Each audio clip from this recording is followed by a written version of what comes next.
Have you ever wondered what parents regret the most when they look back at their lives through the eyes of old age? Not about money, not about careers, but about their children. It's a quiet sorrow that comes late. A moment when the house is silent, the rooms are empty, and the phone doesn't ring as often as it used to. And suddenly the choices made, years or even decades ago, begin to echo louder than ever. They don't regret having less money. They regret not giving more time. They don't regret missing a promotion. They regret missing their child's call. They don't regret failing at business. They regret failing to say, "I'm proud of you." Most of these regrets are invisible until it's too late. And that's why this message matters now more than ever. In this story, you'll hear truths collected from conversations, studies, and real emotional confessions. Regrets from people in their 70s and 80s who wish they could go back and do one thing differently. Be better parents, be more present, be more connected. But this is not about guilt, it's about legacy. Because the good news is, you still have time. Time to shift. Time to act. This is not a video about parenting. Advice. It's a reflection on life, love, and the power of presence. If you're a parent, a grandparent, or even someone who has cared deeply for a child in your life, this message is for you. We're going to walk through the 5 most common regrets older adults have about their children, and how to avoid them. These aren't just mistakes. They're patterns, habits, mindsets. And if you watch until the end, you might just catch the one that could change everything. Comment number 1 if you're ready. Let's start with something many people overlook. The quiet, invisible distance that grows not from absence, but from presence without connection. Richard was always home by 6. He made sure the bills were paid, the lawn was mowed, and the car was running. From the outside, he looked like the perfect provider. But inside the house, the atmosphere often felt cold, quiet, routine.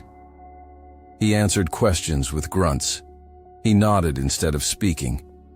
And after dinner, he'd sink into his armchair and lose himself in the evening news, while his children slowly stopped trying to tell him about their day. He thought that by showing up every day, he was doing enough. But over time, his presence turned into background noise. Years later, when his children grew up and moved out, they didn't look back often. They loved him, but they didn't miss him. Because the emotional bond that makes a father unforgettable had never been fully formed. Now, in the silence of his living room, Richard replays conversations he never had, questions he never asked, hugs he didn't give. Evelyn's story unfolded differently. She wasn't always home on time. As a school teacher, there were papers to grade, meetings to attend. But when she was there, she was there. She'd sit on the edge of her kids' beds and ask about their day with real curiosity. She listened, she laughed, and when she was tired or overwhelmed, she said it out loud, so her children would learn that emotions are not a weakness but a bridge. Evelyn's physical presence was not perfect, but her emotional presence was undeniable. Her children didn't just remember her, they felt her long after leaving home. Studies in developmental psychology have shown that children who experience emotional neglect, even with physically present parents, often grow into adults who struggle with intimacy, trust, and self-worth. The absence of emotional connection can echo louder than any physical absence. Now, moving to the second factor that silently affects longevity. Not just your own, but the emotional longevity of your family. Richard believed in hard work. He climbed the corporate ladder with discipline and pride. Business trips, overtime, back-to-back meetings. He told himself it was all for them, for the kids, to give them the best life. the best schools, a safe home, a future. But what they needed most didn't come in a paycheck. It came in time. He missed his daughter's piano recital because of a last-minute flight, missed his son's baseball game because of a quarterly report. And on weekends, when he was home, he was so drained that he chose rest over connection. The children stopped asking, stopped expecting, and eventually stopped sharing. He thought they would understand, that one day they would appreciate the sacrifices. But when he finally had all the time in the world, they were already grown, busy with their own lives, just like he had once been. Evelyn's career mattered too. Teaching was never easy, and the pay was modest. But she made conscious trade-offs. She chose to stay local. She said no to promotions that would pull her away from home more often. She made room for school plays and birthday breakfasts, even if it meant less sleep and slower career growth. She saw success differently, not in salary increases, but in closeness. Her children didn't remember what car she drove or how much money she made. They remembered how she looked into their eyes when they spoke. Research from Harvard Center on the Developing Child shows that consistent quality interaction between parent and child lays the foundation for emotional resilience. Children don't need perfect parents, they need present ones. Work will always be there, but childhood won't wait. Here's the third behavior that slowly undermines your connection with the ones you love. Silence, where affirmation should have lived. Richard was a man of few words. Compliments didn't come easily. Praise felt unnecessary. "They know how I feel," he used to say. But the truth is they didn't. His children longed for simple affirmations. A "you did great." A "I'm proud of you." Even a nod with a smile that said more than words ever could. Instead, they got measured glances, silence at dinner. And when they achieved something, he'd respond with logic, not love. "That's what you're supposed to do," he'd say. "Good job. Now on to the next." To him, this was discipline. To them, it felt like distance. Decades later, one of his sons confessed, "I spent my whole life trying to earn his approval, and I still don't know if I ever got it." Evelyn, on the other hand, understood the weight of words. She didn't flatter endlessly, but she noticed. When her daughter got a B+ in math after struggling for weeks, she didn't just say, "Nice job." She looked her in the eyes and said, "You worked hard. I saw that. I'm proud of the way you didn't give up." Her children grew up with a voice inside their heads that sounded like her own, kind, encouraging, present. Studies in child psychology confirm this impact. Consistent verbal affirmation during formative years is directly linked to higher self-esteem and a stronger sense of identity in adulthood. Praise doesn't spoil a child. It roots them. It tells them, "You are seen, you are valued." It costs nothing to say, "I believe in you," but the return can last a lifetime. If you wish someone had said that to you more often, comment number 4 below. Up next, the fourth sign that many people dismiss until it's too late. Letting conflict linger until it becomes something heavier than it ever needed to be. Richard's relationship with his oldest son began to fray in his son's late teens. A fight over grades turned into a cold week of silence. Then another disagreement about college choices. Pride entered the room and made itself at home. Apologies were never offered. Words were measured. Distance became normal. Years passed. They still spoke, but only about logistics. Holidays, bank accounts, house repairs. The real conversations, the ones that heal, that restore, never happened. "I thought he'd come to me," Richard says now, "but I realize I was the one who should have gone to him." Conflict, left unresolved, doesn't just sit still. It grows roots. It becomes generational. It teaches children that relationships are conditional, that love can be withdrawn, that silence is safer than vulnerability. Evelyn experienced her share of arguments too. Her daughter once stormed out of the house at 17 after a blowout about curfew. But Evelyn didn't wait for the perfect moment to fix it. She knocked on her daughter's door the next morning with 2 cups of tea and said, "I love you more than I love being right." It wasn't easy. It didn't fix everything instantly, but it opened the door. And over time, those doors stayed open. Emotional researchers at the Gottman Institute found that families who resolve conflict quickly and with empathy develop stronger, more enduring bonds, ones that withstand stress, loss, and change. Avoiding conflict doesn't preserve peace. Repairing it does. If there's someone you need to talk to, someone you've been waiting for, maybe today is the day to go first. As we move forward, there's a 5th pattern that deserves attention: the inability or unwillingness to grow with your children as they grow into adults. Richard still saw his daughter as his little girl, long after she had become a mother herself. He offered advice she didn't ask for. He questioned her decisions with the tone of a man used to being in charge. Every conversation felt like a lesson. Every phone call, a correction.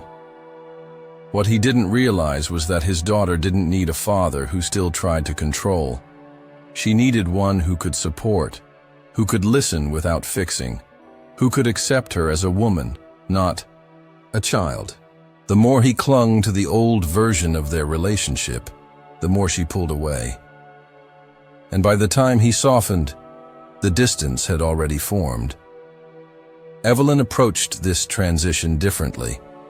As her children became adults, she stepped back without disappearing. She asked for their thoughts, respected their boundaries, and celebrated their independence. She didn't try to be the center of their world. She became part of their team.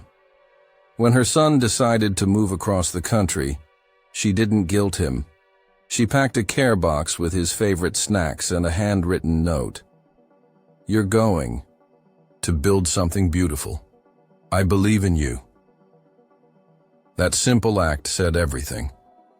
And her son calls her every Sunday because the connection stayed safe. Sociologists have long emphasized that healthy parent-adult-child relationships require mutual respect and the ability to evolve. When a parent refuses to let go of old dynamics, it stunts not only the relationship, but the child's growth. The goal isn't to hold on, it's to stand beside. Let me share the 6th reason why many fail to maintain good relationships with their children. Not modeling emotional health when it mattered most. Richard came from a generation that didn't talk about feelings. He believed emotions were private, even shameful. He never saw his own father cry, never heard the words, "I'm struggling." So, when stress or sadness hit, he would shut down, retreat, or explode, never explain. His children grew up watching a man who seemed untouchable, unreadable.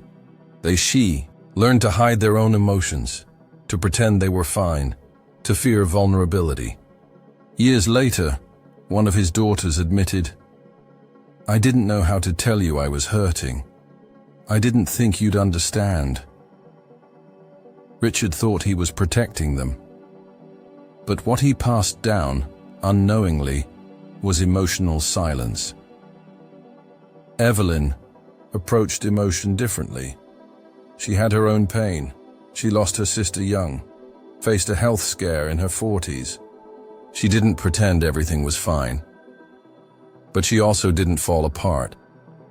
She showed her children what it meant to be honest and strong at the same time. She cried in front of them when she needed to, talked about fear and faith, asked for help when she felt overwhelmed. and in doing so, she gave her children permission to do the same. Mental health research consistently shows that children who grow up with emotionally expressive and regulated parents are more likely to develop resilience, empathy, and self-awareness. They're not just happier, they're healthier. Your children don't need you to be perfect, but they do need to see you as real. Finally, there's one last habit that might surprise you, not because it's rare, but because it hides in plain sight. Waiting too long to apologize or to reach out. Richard had good intentions. He often thought about calling his children. He even wrote a letter once, late at night, trying to explain things, why he was distant, why he worked so much, why he rarely said what he felt. But he never sent it. He told himself, "I'll do it next week." Then a month passed, then a year. One day, his youngest daughter sent a message. "Dad, I love you, but I don't know how to talk to you anymore." That's when he realized, silence is not neutral, it's not peaceful, it's a message all its own. By the time Richard finally reached out, really reached out, the damage had settled. The words still mattered, but they couldn't rebuild what had been lost over years of waiting. Evelyn didn't wait. She apologized when she raised her voice. She reached out when she felt distance. Even when she wasn't sure what to say, she'd send a simple text. "Thinking of you. Can we talk soon?" Her children grew up knowing that relationships need tending. That love is not a feeling you hold. It's a bridge you build, moment by moment, choice by choice. A study published in the Journal of Family Psychology found that families who practice early and frequent repair through apologies, check-ins, and emotional honesty experience significantly stronger bonds and lower rates of estrangement in adulthood. Waiting feels safe, but it's time that does the real damage. If there's a call you've been meaning to make, maybe this is your sign. If you've made it this far, something inside you is still listening, still reaching, still hoping. Maybe you saw yourself in Richard, in the silence, in the waiting, in the missed moments that seemed small at the time, but grew into something harder, heavier. Maybe you heard echoes of your own story in the choices he made, the things he didn't say, the calls he didn't make. Or maybe you recognized pieces of Evelyn, the humility, the effort, the presence, not perfect, but present. A parent who understood that love is not proven once, but shown again and again in small, steady ways. The truth is, no one gets it right all the time. Every parent has regrets. Every child carries wounds. But what matters now, what will always matter, is whether we choose to grow before it's too late. Because love is not a memory, it's a verb. Maybe your children are grown, maybe the house is quiet, but connection is still possible. One message, one question, one moment of courage. That's all it takes to begin again. We've walked through the 7 most common regrets older adults carry when it comes to their children. Not to dwell on the past, but to reclaim the present. Emotional absence, overworking, silence where praise should have been, letting pride stretch across years, refusing to adapt, modeling emotional distance, and above all, waiting when they should have reached out. You are not powerless. You are not too late. The best stories are not the ones without mistakes. They are the ones with redemption, with change, with healing that comes, not because time passed, but because someone finally took the first step. Let that someone be you. Comment below what part of this spoke to you the most. Like this video if it helped you see something more clearly. And don't forget to subscribe and turn on the bell so you never miss a message that might just change your life. You're not alone. And it's not too late.